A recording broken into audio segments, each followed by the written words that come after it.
전공의들을 만나 직접 이야기를 듣고 싶어 한다. 대통령실의 제안에 이어 한덕수 국무총리가 물밑 접촉을 언급한 뒤 정부는 거듭 대화를 촉구했습니다.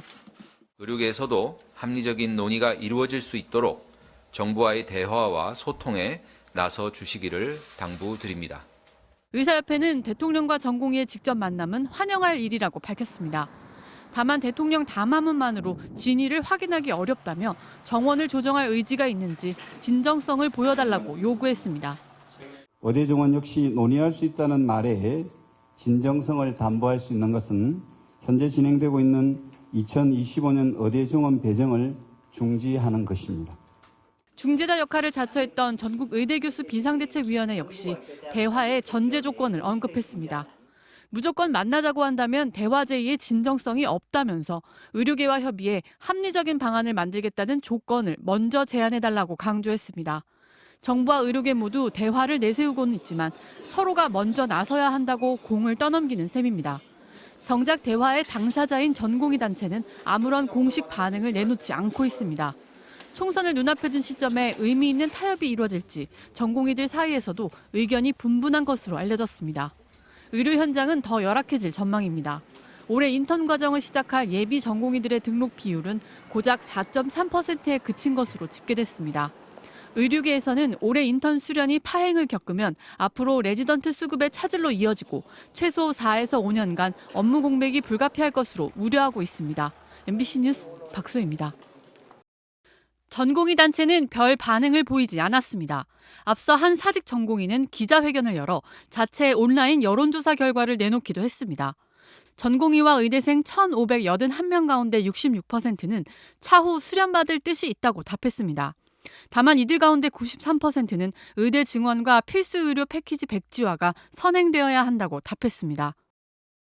분노와 불신으로 시작을 했다면 지금은 이제 절망과 무관심까지 온 것 같습니다. 의대 교수들의 입장도 그대로입니다. 2,000명이 절대적 수치가 아니라는 대통령실 메시지에 대해서도 기존 입장에서 달라지지 않은 정치적 수사일 뿐이라고 일축했습니다. 다 논의를 하고 논박도 하고 토론도 하고 이야기도 했던 내용인데 그걸 정리해서 담아야 발표했다 그래서 거기에 또 논박을 하고 이거는 사실은 전파 낭비죠. 다만 일부 교수는 전공의 대표에게 대통령과 직접 대화를 권하기도 했습니다. 만약 그분이 박 대표를 초대한다면 아무런 조건 없이 만나보십시오. 보건의료노조는 의사단체에 전향적으로 대화에 나서라고 촉구하면서도 대통령 담화에 대해선 진료 정상화를 위한 해법은 없었다고 비판했습니다. 실제 권역응급의료센터에는 빨간불이 들어왔습니다. 진료 제한을 내건 권역응급의료센터는 지난달 첫 주 10곳에서 지난주 14곳으로 늘었습니다. 의료진이 부족해서입니다. 집단행동 장기화로 의료 역량이 다소 감소하는 상황이 일부 감지되고 있습니다. 적자가 누적된 서울대병원은 비상경영을 선언했고 수련병원에서 교육을 받아야 할 예비 인턴들은 마감일인 오늘 임용 신청을 대부분 포기했습니다. 한편 전국 33개 의대교수협의회가 의대정원 2,000명 증원 조치를 중단시켜달라며 낸 집행정지 신청은 법원에서 각하됐습니다. MBC 뉴스 박소희입니다. 오늘 아침 주요 신문 머리 기사입니다. 2,000명 절대 수치 아냐. 2,000명 첫 협상 시사라는 제목을 단 신문이 있고 2,000명은 최소치, 설득은 없었다. 기득권에 굴복 않겠다는 제목도 있습니다.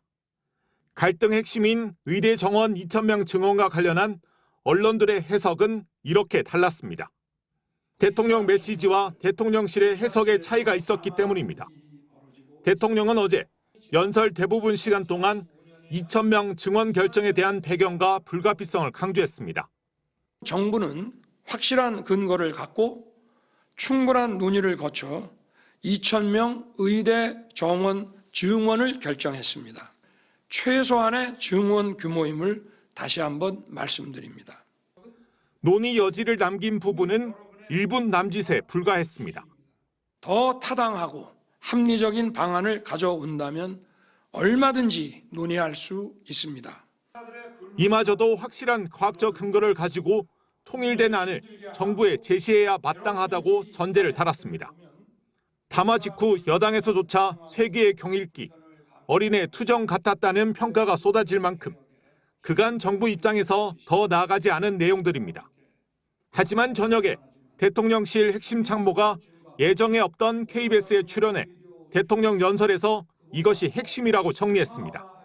2,000명이라는 숫자가 절대적인 수치라는 입장은 아닙니다. 근거를 가진 합리적인 조정안을 제시해 주시면 이미 연설을 통해 2,000명에 대한 대통령 고집을 확인했다는 야당은 왜 참모들이 재해석을 강요하냐고 비판했습니다. 대통령 담화를 2,000명 고수로 들은 국민과 언론, 의사들이 잘못입니까?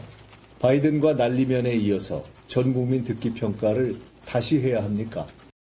50분 넘게 연설을 했지만 정작 국민들은 대통령 담화에서 어떻게 현안을 해결하겠다는 건지 방침을 읽지 못했습니다.